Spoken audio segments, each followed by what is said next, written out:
You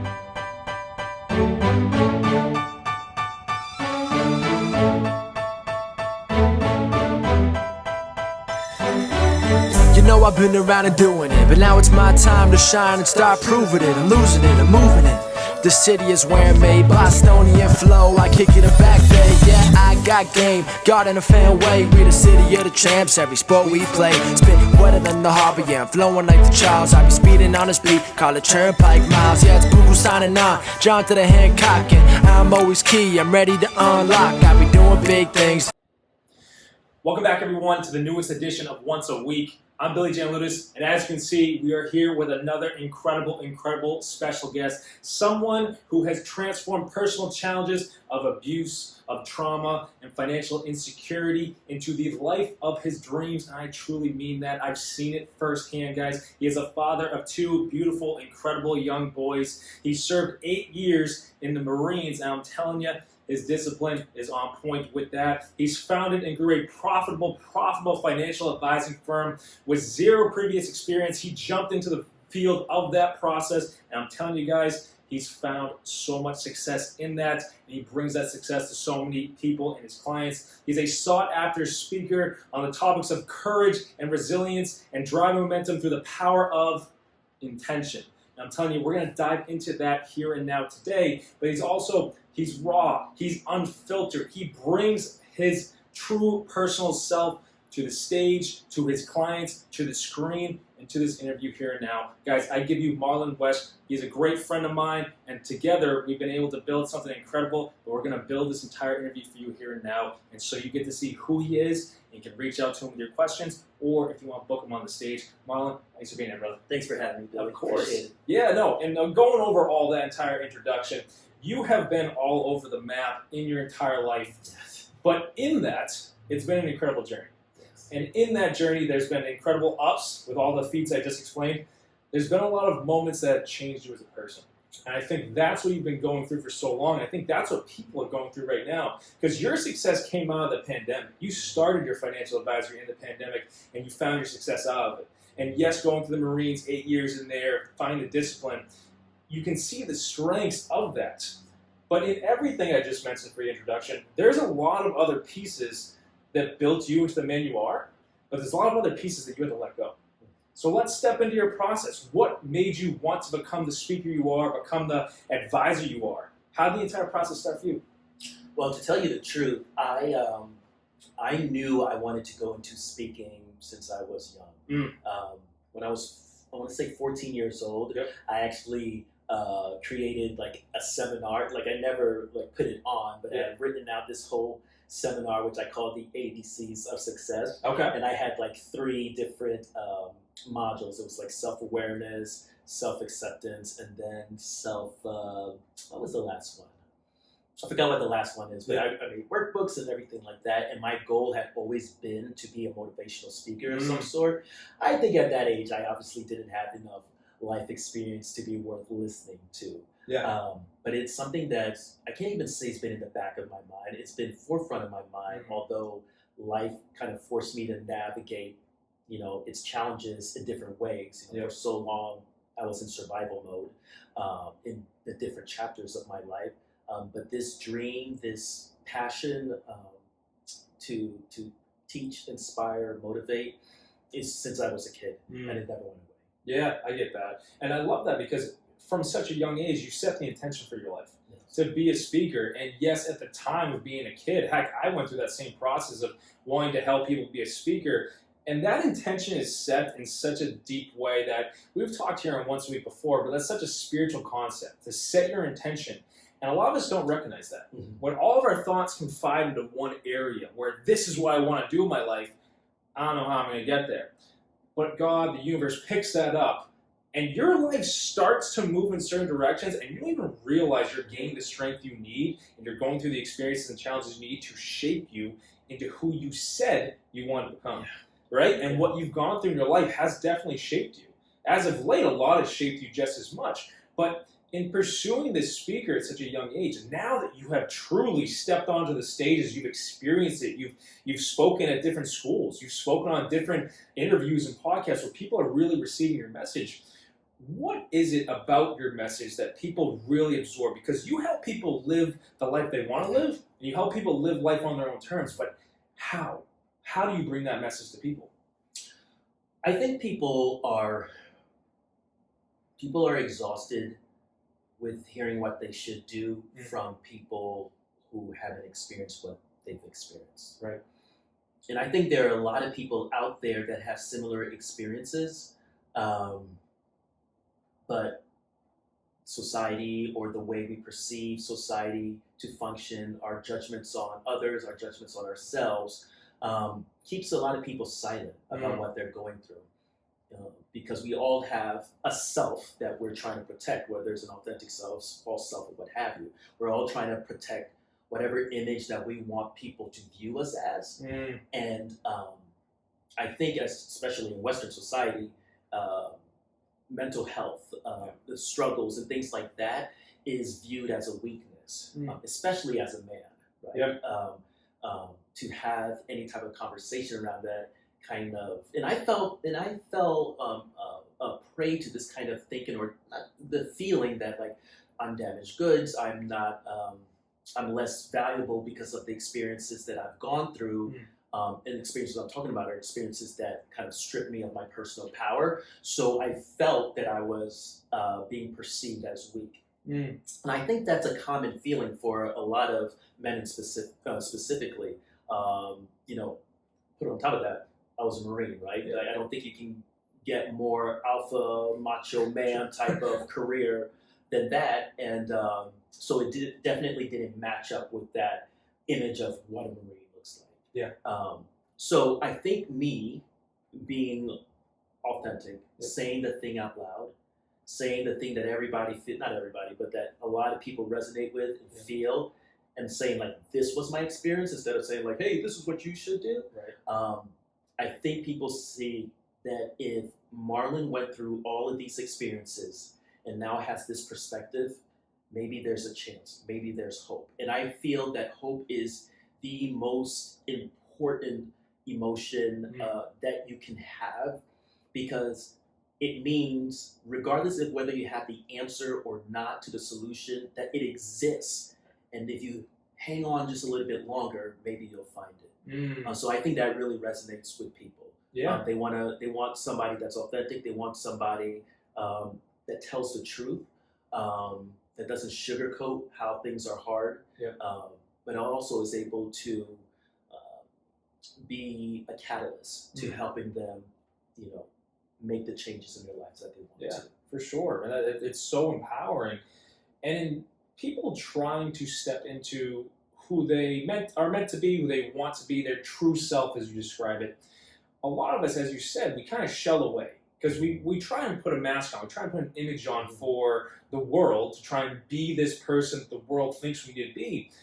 But then when someone comes along, or someone steps onto the stage and is their true, vibrant, energized, their true self that can wear their pain and their experience on them as a badge of honor, and they can walk out and then show everyone, hey, this didn't stop me, it helped reshape me. So you take all of that, we can say the arrows people threw at you, you can say what you've been through, and you wear it on you and show everyone, hey, this doesn't stop me, it helped me and remade me. So when you're on stage and you're giving these examples to people about how you yourself had to find your true self, which you are truly living now, what are some of those experiences you tell people? Because I think right now, like, you don't have to go too deep into it, but you've been through a lot of things that people are like, oh my gosh, you went through that and now you're here? And it gives people a whole different perspective on what they go through, where, not to say what you've been through is the end of the world to anyone listening. What you could be going through could be just as maybe difficult a challenge as Marlon may have been through. But at the same time, if you overcame that, they can overcome this and truly find themselves in that process to realize this has helped me. So what are some of the experiences you went through that helped you become your true self that you are here now? Yeah, so I mean, that's a really great question. All of the experiences, you know, you had mentioned that earlier about experiences really setting you up for the life that you want, that the intention that you originally set, and it may seem like they're not connected, but once you get to that point, you're like, oh, They are connected. I needed to be in this phase of my life to learn this specific skill. I needed to be in this stage. And so when I think about my life and what I've gone through, I wouldn't say that, there's this trap of toxic positivity. Okay. Where a lot of people think that everything that happens to you is for your good. I don't actually believe that. Okay. I think we can assign meaning to the things that happen to us, and that meaning can determine the way we live the rest of our lives. That's an impactful point. And because there are a lot of these self-help gurus out there that essentially teach people to gaslight themselves, that their experiences weren't as horrible as they were, or that there was some big plan for the experience. I gotcha. I don't subscribe to that. I do believe that in any experience that we have, negative or positive, we do have a choice to assign meaning to it. And I also don't judge people who can't find a positive meaning to assign to it. Yeah. We're humans living in a human experience, and we're all built differently. Some people's building blocks, their mental building blocks, their actual genetic building blocks, will prevent them from certain levels of wholeness, if you will. If I, there are people that when they come back from deployment, they no longer have limbs. Sure. You're not going to say that person now you can walk. Right. That's ridiculous. Yeah. And sometimes we treat our minds the same way, the opposite way. It was well, you should be able to be strong and muscle. It's it's a real organ. And real things happen in there. Yeah. That said, from the time I was 4 or 5, there's when I remember really significant childhood abuse beginning in my life. It came from my caregivers. Starting specifically with my father and my mother, enabling. And then, throughout the years, things got worse as my family joined a cult that had a lot of these really strict observances that we had to do, and it really colored our entire interaction with the world. Yeah. I was held in essentially seclusion. I was homeschooled from the time I was 6 all the way until I went to college. Wow. And so I had very little interaction with the outside world except for when we went to church once a week. So it wasn't, there was so much I didn't know, so much I didn't experience. And all the abuse that happened was able to happen so long because people were observing us. Yeah. When my face would be bloody or swollen and everything like that, I would go outside so nobody sees what's happening. And there were a lot of people that did know and said nothing or didn't intervene.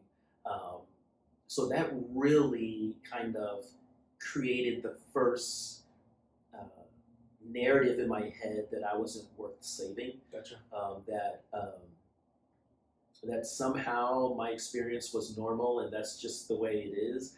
But for whatever reason, I always had some sense that I was worth more than what was happening to me. I don't know, I really don't know where that came from, but I've always rebelled against any abuse that's ever happened to me. In some way, I found a way to resist. And that resistance is kind of what kept me moving forward, because in every situation I would resist in some way or another. I was able to get out of that situation. I turned 18, I left, struggling to make ends meet. I was working 2-3 jobs at a time. At one point I didn't have a car. I was walking 3 miles to go to work. I remember I missed the bus once during a snowstorm. And I think I walked 6 miles to get to work in the snow. Wow. I got hit by a car and I still kept going and, made it to work. There were times where I paid my rent and I had no money left over. And I remember I came home one day and there were just groceries on my front porch. And there was this woman from church that just thought of me. Wow. And dropped groceries off. No way. So, there were always these little things that even in the darkest moments, a little bit of light show. Yeah. Shortly after that, I joined the Marine Corps. And I really tried to, I was searching, right? I was looking for something that I could be a part of and that I could like build my identity around. Sure. Yeah. I actually think this is a good thing. I never like fully identified in the culture of the Marines. Okay. I think because I joined when I was 21. So Gotcha. it wasn't straight out of high school. Sure. I already was paying bills. I already had these different experiences. So I wasn't entirely indoctrinated into the lifestyle. I get that, right? But it served a purpose. I met some great people. I met some not so great people. Helped pay for my college. And, I told myself in the beginning that I would stay in the Marines for as long as I got out of them what they were getting out of me. Okay. At some point that changed. Yeah. Got out, went to college. During college, I struggled because I'd never been in a traditional school schoolroom setting. Yeah. And I just remember like navigating those challenges with the skills that I learned before, the resourcefulness, asking questions, being honest, going to my professors in the beginning of each semester, being like, hey, I just want to let you know I haven't been in school for X amount of years. And prior to that, I'd never been in a traditional classroom. Yeah. And if I'm struggling, it's not because I don't want to. It's Right. just I just need a little more help. And somehow I graduated with honors. Good for you. Wow. Wow. And it was really through that resourcefulness, believing that there was something on the other side of whatever challenge I was going through. Yeah. And from there, like essentially all of those skills like built on each other. Like what I learned in school and my involvement in school got me my first job out of school. Yeah. As a fundraiser that paid me the most money that I ever made up until then. And the stuff that I learned in the fundraising is what prepared me to open my business after that. Yeah. Right? Because in the fundraising, I had to prospect. I had to find, book meetings with people, tell them about my products, which was the university. Right. Build consensus, build rapport, and make an ask for a gift. Those same type of things that made me able to go on calls and with my prospects for my business and explain what I'm doing, how it could benefit them, and say like, hey, this is the investment for this commitment. Can I have your business? So like those skills that I learned, it helped me with that. And then the skills that I learned in my business helped me again. So, this is like a kind of quick overview, but there was nothing, and this wasn't planned. Life just kind of happened, like unfolded like this. Yeah. But every single experience that occurred before, somehow that skill directly led me to be able to perform at the next level. Wow. Yeah. I was going to say, because earlier you mentioned it's not necessarily believing that all things work together, but it's how you define the meaning. And if you define the meaning of this working together, and everything you just touched on, you can see how that connected directly to what you needed for the next stage. And I know a big piece of the message you bring to the stages is trust, and helping people build that trust. Starting where your life started, and then you survived. You survived through that upbringing to then believe in yourself, essentially, like, you know what, I have no other option, I have to go it on my own. And you went for it, and then for you to have to walk 6 miles in the snow or get hit by a car, I still got to show up to work. Because there's it's for like $7.30. Big money. Big money.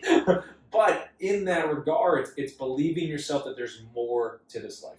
It's more. So yes, one could say all things work together because you learned and used it, learned and used it, but you define the meaning to this won't stop me. This is guiding me somewhere greater. So we could say, yes, all things work together, but at the same time, how you utilize all those pieces allows you to trust in a greater plan for your life, but trust in yourself to have the resources you need to take a step. And I think that is what creates a lot of fear for so many people in the world where, yes, they may have gone through what they went through, but they look at their big goals and their big dreams and they're like, well, I don't have all the resources I need. I'm not going to take the step. So they don't trust themselves. They don't step out on that faith. But you've done that. And in your messages, you talk about all these keys that people need to develop to be able to take their life back, live it on their own terms, live the life they want to live. What are some of those keys that you bring to the stages? Because I know trust is a major piece for that, but also there's a couple different ones that you impact people with. In no particular order. The first thing you said made me think about, I have a burn the boats mentality. Yes. I always have. We talked about this a few weeks ago. Yep. That I think when you give yourself the option to back out, you're gonna back out. Sometimes you just gotta burn the boats and not look back. Like, don't give yourself the option to back out. That is easier for some people than others. I think because I had such a non-existent experience with comfort, comfort at home, being well fed, being well clothed, so the bar for failure to me was like really low. It's like, I'm not there anymore, so like it can't get much worse than that. Yeah. That's not true for everyone. I honestly think somebody that grew up in a middle class family that had a lot of comforts, they went to college, maybe their college was paid for by their parents, and it is hard to look at that and say that that's not enough. Despite whatever's going on in you, pushing you forward, it's hard to look at that comfort and be like, I have to give this comfort up in order to achieve this. I want to acknowledge that's probably more challenging than if you have nothing. And then you're like, well, I have nothing, so I can't have less than nothing. So doing this is honestly, the risk, the reward outweighs the risk significantly. 100%. And I think that would be different. Not to say that people in better circumstances don't have real callings on their life that they want to pursue, but I'm empathetic towards the fact that might be more challenging than someone in my situation. But burning the boats is a mentality that I developed very, very early, and I've done throughout 100%. My life. So a couple of things that I also find that people struggle with, and that's telling yourself the truth. Telling yourself the truth about what's actually happening to you or what kind of experience you're having. I think it's easy to explain away what's happening to you, because if you tell yourself the truth about what's happening to yourself, then you have to make a choice. And that choice is either, now that I know and I've acknowledged and I'm aware of the situation I'm in and I'm doing nothing about it, that's not my fault. Or, I can't believe that this is happening to me. I have to part ways with people. I have to give certain things up that up until now has been all that I've ever known. So people, I think, they shy away from telling themselves the truth, so they don't have to make that decision. Because knowing that you have to make that decision and refusing to truly takes you being a victim, it takes that away, because now it's not only something is happening to you, somebody's doing something to you, even though they are accountable for what they're doing, but now as an adult, there's something you can do about it.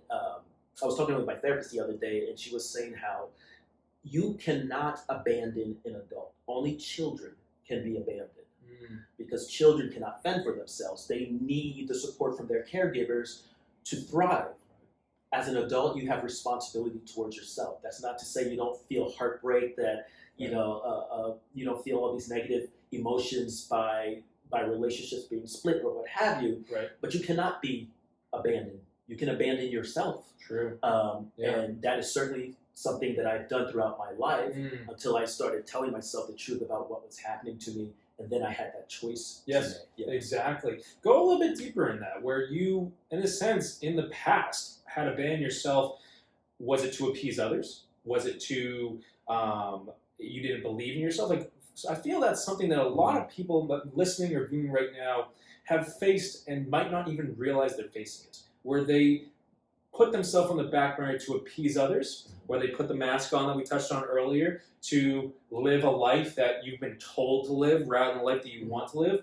You've taken all that off and fully confidently embraced who you are and what you want to be and are propelling yourself forward with it. Go a little bit deeper into that. Yeah, I think we have a really surface level conversations about this, you know, like believing in yourself. I don't think it's that simple. I think it's a story about safety, where you feel safe. Okay, yeah. And so as a child, I was not safe, right? I was not physically safe. I wasn't emotionally safe. I was not sexually safe.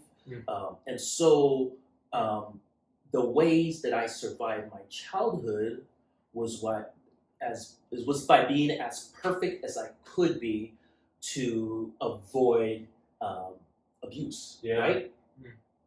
And that was like, I couldn't go up to my father and say like, I'm mad at you because you're abusing me. You know, like, so you learn to pretend that what's happening to you is not happening to you so you can survive. Yeah.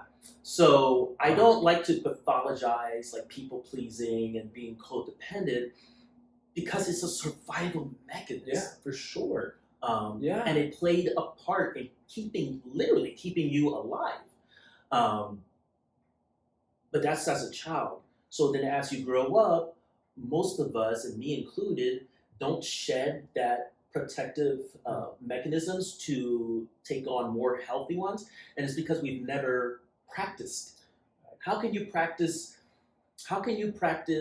self-confidence if you never had to assert yourself and see that it actually turned out all right when you did? Yeah. You know? Yeah.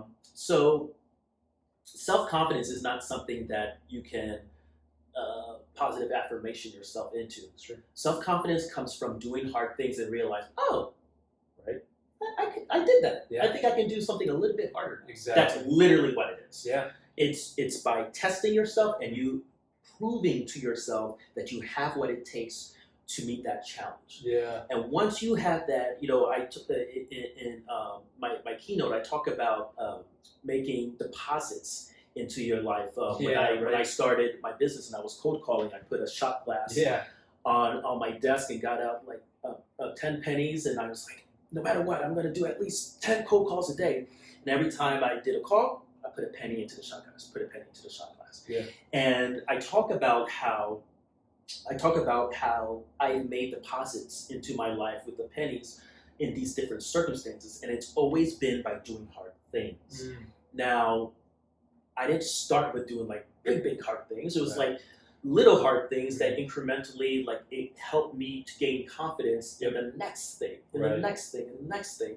And so I think that's important, and not to beat someone over the head. It's like, you need to believe in yourself. Yeah, well, like, the way you believe in yourself is showing yourself. And that's how you rebuild trust in yourself, is showing yourself that not only can you do hard things, but you can depend on yourself to take care of you, regardless of if your caretakers did it, regardless if your romantic partners don't. It doesn't matter. Like, you can take care of yourself. And that's how you really build self-confidence, self-trust. Yeah. Oh, it's so powerful. That's so powerful for everyone here listening, because one, believe in yourself, yes, in that sense, but to be able to take the steps. I have so many clients that come to me, I have so many people that reach out to me where they're trying to build that confidence. And it's always, to me, an individual aspect. Because I've got a client, he's a 22-year-old kid, been killing it with our sessions and everything, but he still doesn't believe he's grown his confidence. I'm like, all right, man, well, let's go back to where you started. And then every single session is like a baby step forward, guiding him to where he needs to be. He might not feel it because he forgets all of the steps he's taken. But then he looks back and he's like, yeah, you know what? I'm not the person I was. You've grown through these baby steps. So people listening, if you have to rewind it and listen to what Marlon just said, I'm telling you, he just dropped a lot of knowledge in the sense to grow your confidence individually will take you looking at whatever goals you have, like Marlon with the shot glass and the cold calls, to the point where you grew your business off of those pennies and shot glasses, dude. You grew your business off of just tossing one in because you challenge yourself one at a time. One baby step to the point where it grew and grew. And now, I'm sure you could do a cold call and it's nothing to you. Because like, oh yeah, this is easy. Because you've done it so many times. You practice becoming the person you want to become, and then you realize, oh, I already am that person.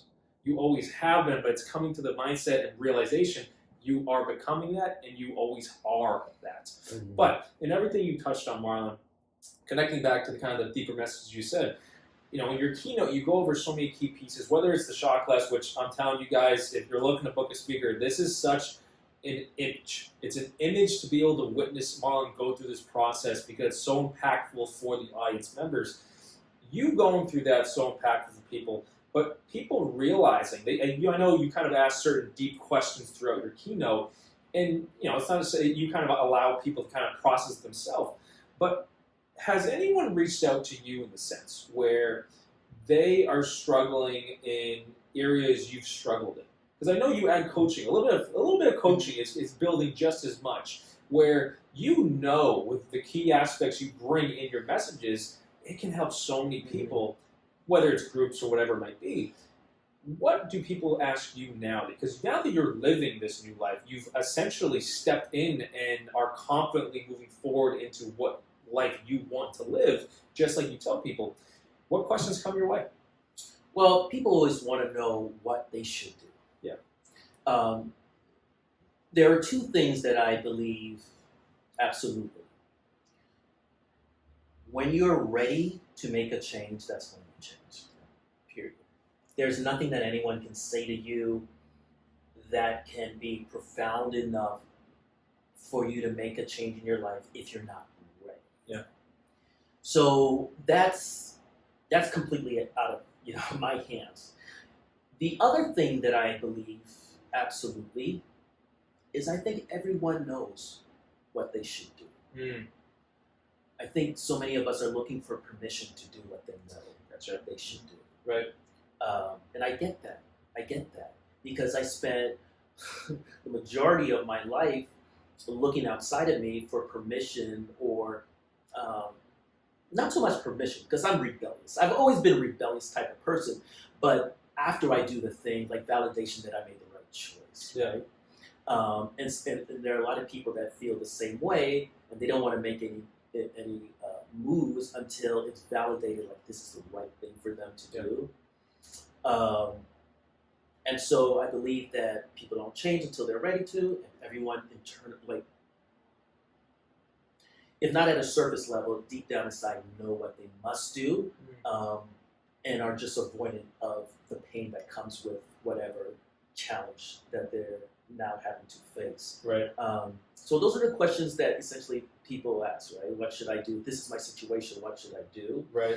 I've had conversations with people where they're essentially detailing every single thing that I went through in personal relationships, and it's happening in their relationship, and I've shared my experience, like perspectives on things, but they're not ready yet. Yeah. They're not ready yet they understand, but they're not ready yet. Right. So many of us need to hit rock bottom before we make a move. Again, this going back to what I said about, like, if you lived a comfortable life, it's hard to look at that and be like, this is not good enough for me, because you can't fathom, it may be difficult for you to fathom anything that's better than this, because according to society, according to this is like, okay, this is, maybe good. Maybe it's just a little annoying at times, but overall it's good. Versus if you hit rock bottom, anything is better. Gotcha.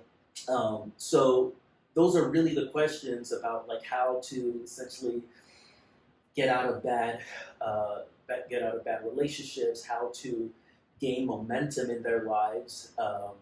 And the answers that I give are the same across the board, and the people that are ready to make a change, it connects with them in a way that, like, I got it, I can do it. Yeah. Those that aren't, they need a little bit more time, and that's okay. We're all on our own journey, on our own timeline. And this is actually a big part of breaking the being overly empathetic or the people pleasing thing. Right. Like, I cannot take on your emotions, right? Like, I may want you to win so bad, but that's not my responsibility. Right. That's your responsibility. Exactly. I can assist you in the ways that I'm capable to, but that's where I end and you begin. And in the past, that's been challenging for me, like wanting to take on the emotion, the emotional responsibility of Yeah. what somebody's feeling. Right. And that was one of the first things that I noticed in my healing, that I could view someone having negative emotions and be detached from feeling responsible for it. Let them feel it. Yeah. Right. You know, of course, be appropriately respond. I'm not saying like, Yeah. you know, be like, Right. ha ha ha, you're crying. Yeah. But like, hey, they're humans. Yeah. They get to have a human experience. Exactly. And yeah. it has nothing to do with me. 100%. Yeah. Oh, that's powerful. One thing that you've told me over the last few months that, you know, you speak on the stages just as much. You have explained to me in the sense of you lived however many years of your life, not you. You've lived someone else's life, and then you felt like when you reached the moment, it was like, I have to go for it. So say someone's listening right now, we kind of touched on it earlier, but they feel that they're not living the life they want to live for sure, but maybe what they've been living isn't even close to who they know in their heart they're meant to be. So say someone comes to you with that question where, you know, Marlon, you've been through X, Y, and Z, you spent X amount of years, like you hit your rock bottom. I think you hit rock bottom in a internal standpoint, right? And then I can remember, you know, people after this, they can find you on Instagram or anything like that if they want to. You posted a picture a couple weeks ago of who you were even just a year ago.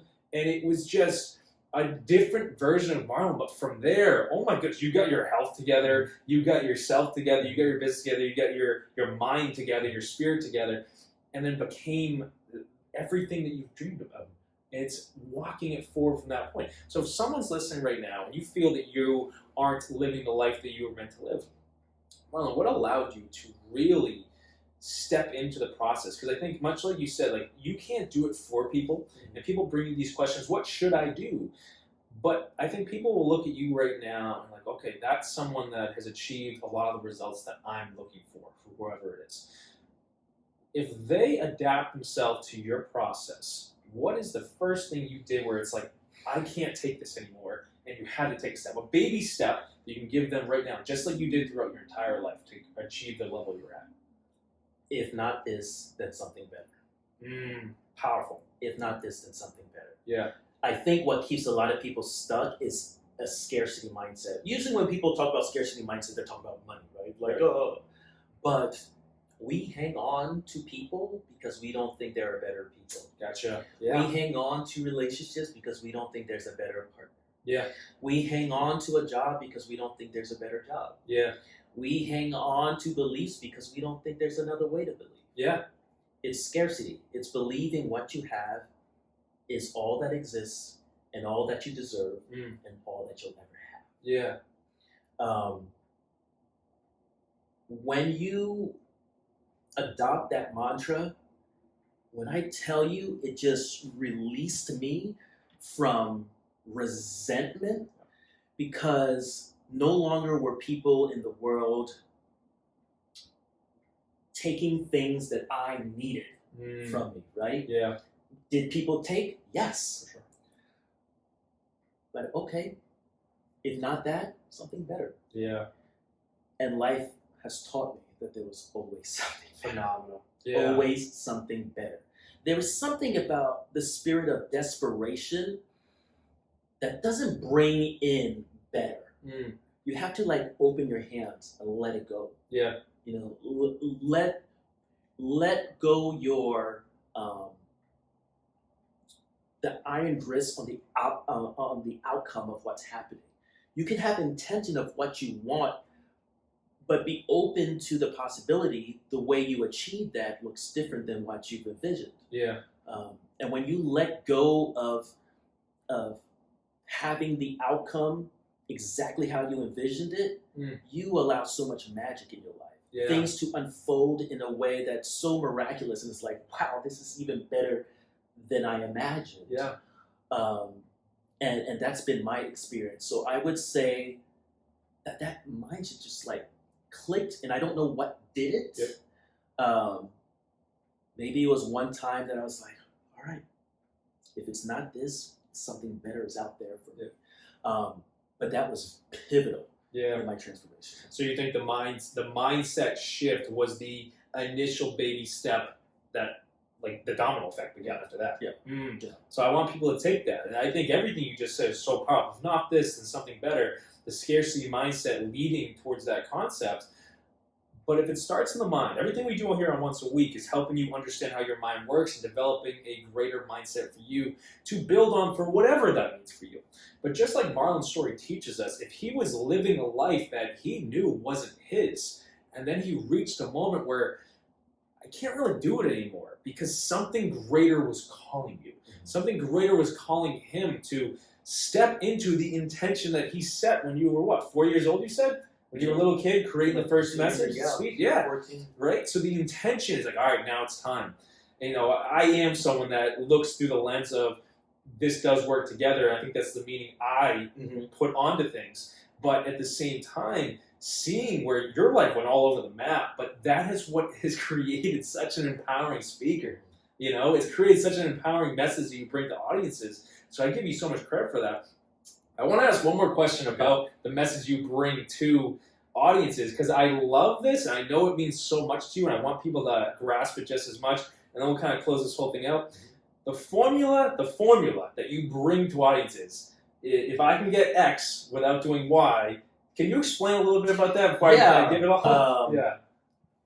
I'm going to get up real Go quick for it. and get something. Yeah, 100%. Because we're sitting in my office right now. Right? And I'm going to pull a paper that I keep in front of my computer. You can see it's a little old. Yep. And on the paper, I don't know if you guys can see it, it says, if I could get X without doing Y, what other way would I go about accomplishing what I want?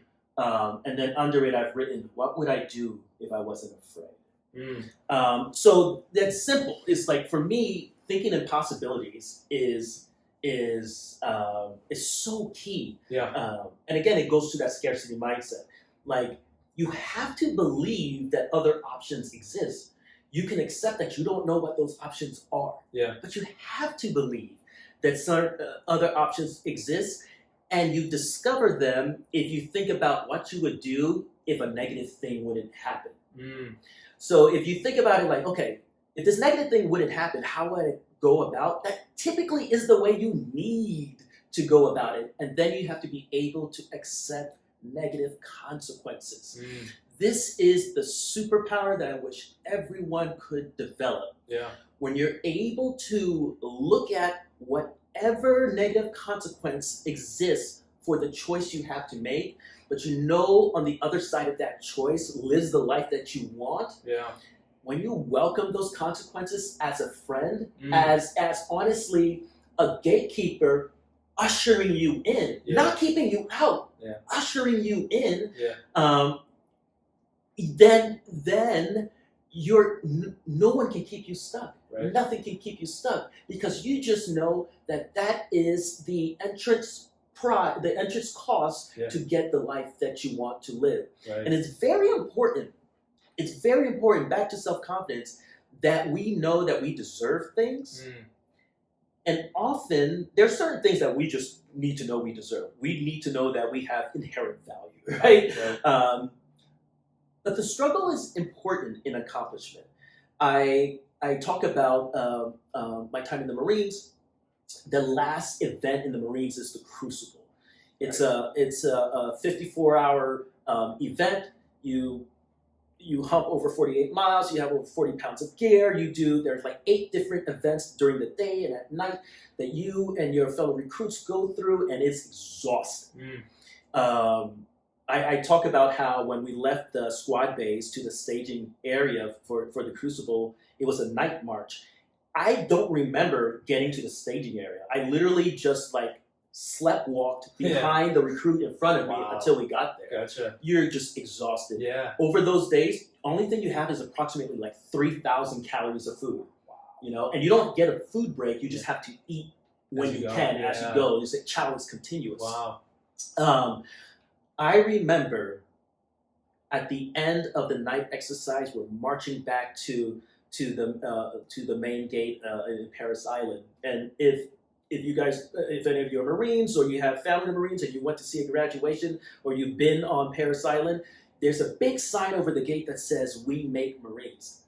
And I remember when we were coming up the hill, my back was bent over. I had my rifle, I had my pack, my feet were blistered, I was like soaked and dirty and mud and grime and exhausted and hungry and tired. And I remember picking my head up, and the sun was like rising over the horizon, and seeing the sign, "We make Marines." At that time, our drill instructors like broke into cadence, and there's like a song that they sing. It's like, "Mama, mama, can't you see what the Corps has done for me?" And then it's a call and response, right? It helps with motivation. Wow. And so they sang the cadence, and we responded, and you could hear the swell of all the recruits, because at this time it wasn't just my platoon; it was like the entire company that had done this event together. Gotcha. So we're talking about 100 recruits, hundreds of recruits, just like marching down, singing, "Mama, mama, can't you see what the Corps has done for me?" Yeah. You file into the parade deck, you drop your gear, you're standing at attention, and the drill instructors are, they have like this wooden box that's open and it's velvet inside, and there are these matte black Eagle Globe and anchor pins in it, right? And they go down the line, they shake your hands and put the Eagle Globe and anchor. Yeah. And it is the first time that they refer to you not as a recruit or most commonly nasty little thing. They refer to you as Marine. Yeah. They say your rank and Marine. Wow. In that moment, I remember just like tears just streaming down my face. My senior drill instructor, I'll never forget his name, Gunner Sergeant Beagle.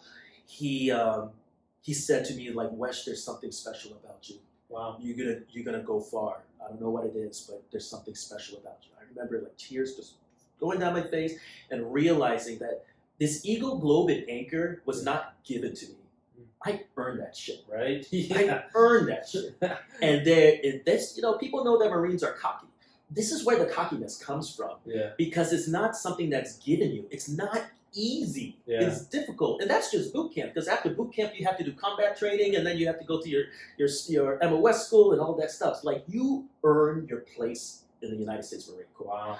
Wow. So that's where a Marine's confidence comes from. The uniform doesn't hurt.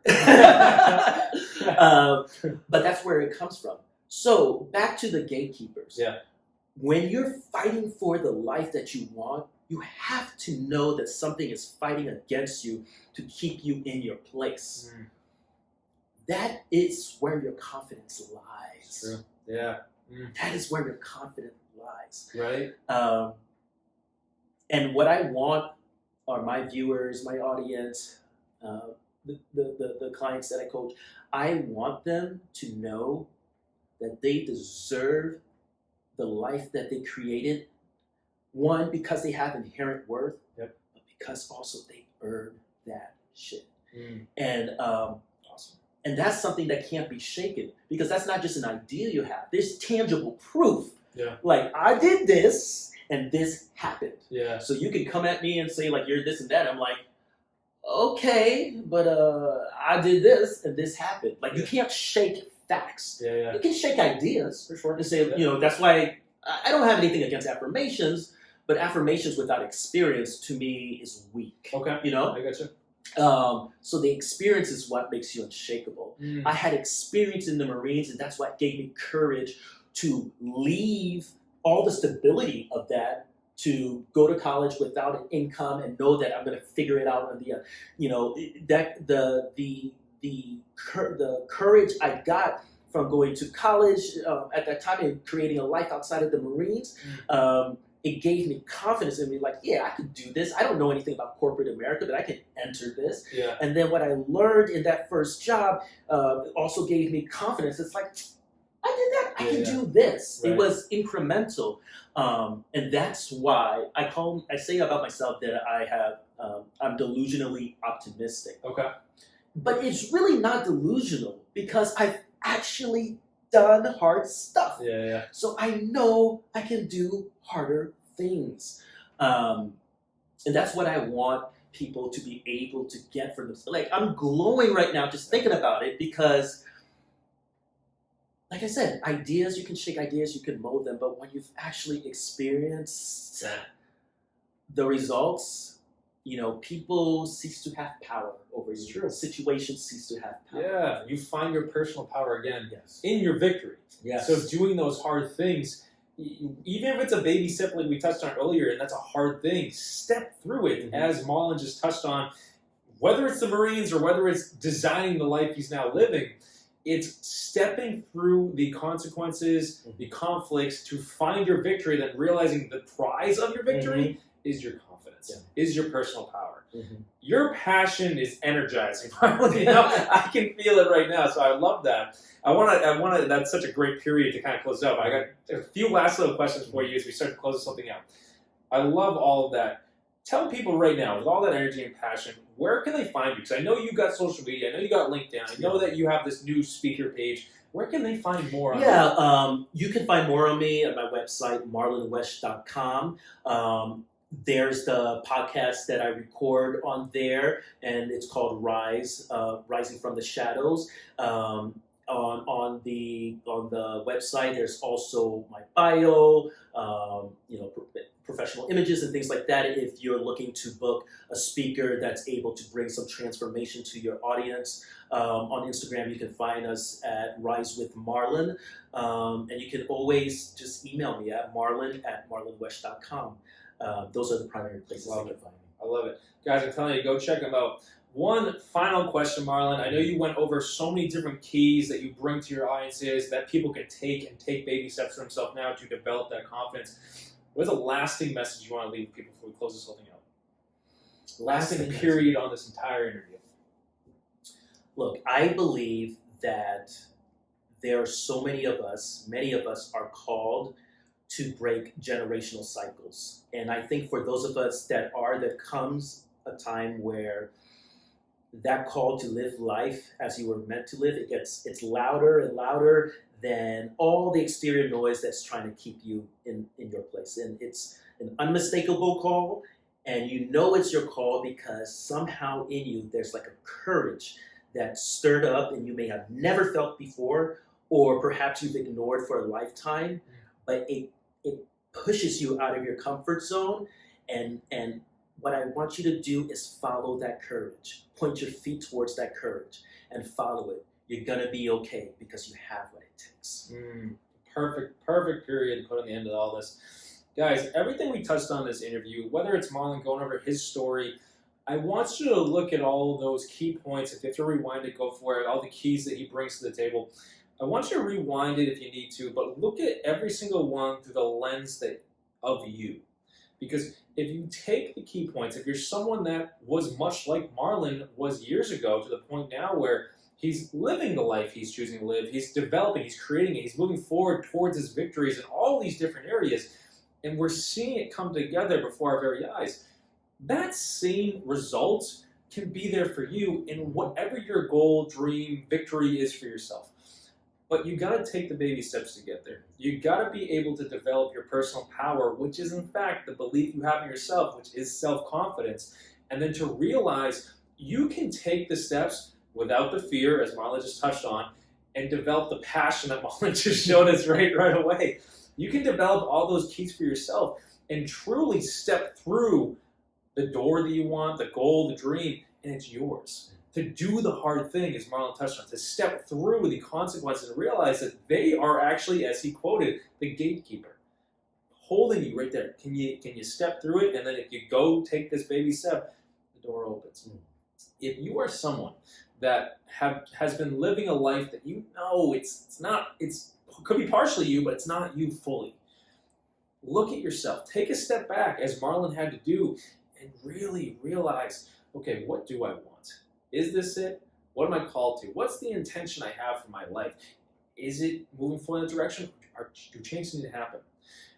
Many times here in Once a Week, we've gone over attachment, detachment, and non-attachment. If you are so attached to certain areas of your life, I'm not going to tell you it's a bad thing, but if it's holding you back and you are unwilling to step into areas, whether it's fear holding you back, whether it's people holding you back, whatever it is, it's preventing you from achieving that divine intention that you have for your life. I know that's deep, but I want you to be able to absorb it and move forward with it, because truthfully, if you have a goal, a dream, whatever it is for yourself, it is meant to be yours. But you got to take the steps, as Marlon just completely laid out for us. And I'm telling you, for his keynotes, he brings even more to the table. So he just gave us all of his links, guys. You're going to find all of them in the description of this video on YouTube. You're going to find them on Facebook. You're going to find them everywhere we post this video. I want you to go check out more of his content because he brings so much to the table. But at the same time, I want you to look up his gigs. I want you to look up him as a speaker, because if you're looking to book some for a speech, whether it's for a group you have, maybe a mental health group, maybe I think a teen group, you would have so many boys be able to move forward in life. But all of these great areas, whether you're a business trying to develop that motivation to understand how your employees can really move forward, I'm telling you, he brings it all to the table.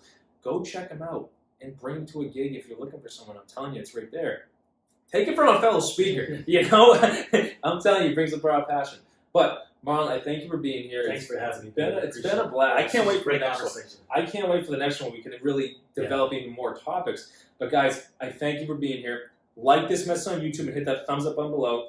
Share it to someone who you feel might need to hear it. If at any point, as I always say, if at any point someone popped into your head while we were talking on any key piece, that's a clear-cut sign to you that they are meant to hear this as well. Not to share me, not to share Marlon, but to help someone else out. Lend a hand, share it to them so they can receive the help they need just as much, receive the motivation, inspiration they need just as much. Share it to them, and please subscribe to Once a Week if you have not already, and become a part of our channel where we're looking to help everyone we can. If you're in need of a coach who can step into certain areas we discussed today, head to billygLifeCoaching.com. You can set up a free call with me. I'm right there for you. But lastly, Marlon, this has been a great conversation. Thank you for having me. I can't wait for the next one. Absolutely. Yeah. Have a good one, guys. Bye.